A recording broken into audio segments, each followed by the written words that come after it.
Praise the lord. ఈ దినము దేవుని యొక్క వాగ్దానము నీ కోసం. నిర్గమకాండము 20వ అధ్యాయము 24వ వచనం. నీ యొద్దకు వచ్చి నిన్ను ఆశీర్వదించేదను. ప్రభువు చెప్తున్న మాట, నీ యొద్దకు రాబోతున్నాడు. నువ్వు ఎంత దూరంగా ఉన్నా, ఎంత దూర ప్రదేశంలో ఉన్నా, ఎంత దూర దేశంలో ఉన్నా, ఎలాంటి చోట నీవు ఉన్నా ప్రభు నీ ఎందుకు రాబోతున్నాడు. కొన్నిసార్లు కష్టాల్లో నువ్వు విరిగిపోతున్నా, అప్పుల్లో మునిగిపోతున్నా, ఎలాంటి సమస్యల్లో ఒకవేళ నువ్వు నలిగిపోతున్నా, నా అనుకున్న వారిని విడిచిపెట్టినా, కట్టుకున్న వారు విడిచిపెట్టినా, ఒకవేళ నేను నమ్మిన వారే నేను మోసగించినా సరే, ఈరోజు ప్రభు నీ యొద్దకు రాబోతున్నాడు. నువ్వు ఎలాంటి పరిస్థితులు ఉన్నా సరే నీ యొద్దకు వచ్చి నీ పరిస్థితి ప్రభు మార్చిపోతున్నాడు.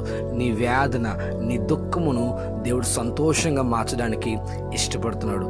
అయితే ఈరోజు నమ్ము, నువ్వు దేవుని బిడ్డవి, దేవుని స్వరూపులో చేయబడిన బిడ్డవి, దేవుడికి నువ్వు అవసరమై ఉన్నావు కనుక దేవుని బిడ్డ, నిన్ను నన్ను దేవుడు ప్రేమిస్తున్నాడు. ఎవ్వరు నశించిపోవడం దేవుడికి ఇష్టం లేదు. నశించిపోతున్న వారి కొరకు వెదకి వెదకి వెదకి రక్షించడానికి దేవాది దేవుడు నీ యొద్దకు రాబోతున్నాడు.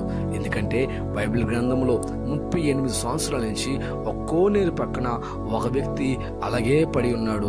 ఒక్కొక్కరు వస్తున్నారు, ఆ నీటిలో దిగుతున్నారు, బాగుపడుతున్నారు తప్ప ఎవ్వరూ ఈ వ్యక్తిని పట్టించుకోవట్లేదు.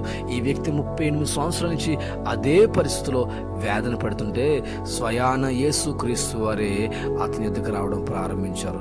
యేసు ప్రభు వారికి ఎన్ని పనులున్నా అన్ని పక్కన పెట్టి ఆ వ్యక్తి అప్పటికి 38 సంవత్సరాలు బాధపడుతున్నాడే అని ప్రభు ఆ వ్యక్తి ఎదుగుకొచ్చి ఆ వ్యక్తిని బాగు చేశారు.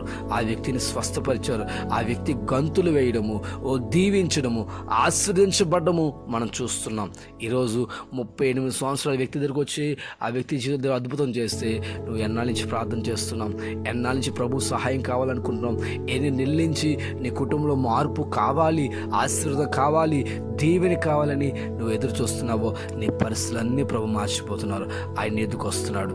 అయితే ఆయన ఎదుకు వచ్చినప్పుడు నీ హృదయము తెరిచుంచు, నీ మనసు తెరిచుంచు, నీ ఆలోచన తెరిచుంచు. ఇదిగో తలుపు నిలుచుండి తలుపు తట్టుచున్నాను, ఎవరైనా స్వరం విని తలుపు తీస్తే నేను వారి ఎద్దుకు రాబోతున్నట్టున్న ప్రభు ఎద్దుకు వచ్చి నేను దీవించడానికి ఇష్టపడుతున్నాడు, ఆశీర్వదించడానికి ఇష్టపడుతున్నాడు. అయితే ప్రభు ప్రథమ స్థానం దేవుని కుటుంబాన్ని ఉన్నతంగా దీవించబోతున్నాడు. ఈ వాగ్దానము నీ జీవితంలో, మన జీవితంలో ప్రభు నెరవేర్చునుగాక. ఆమేన్.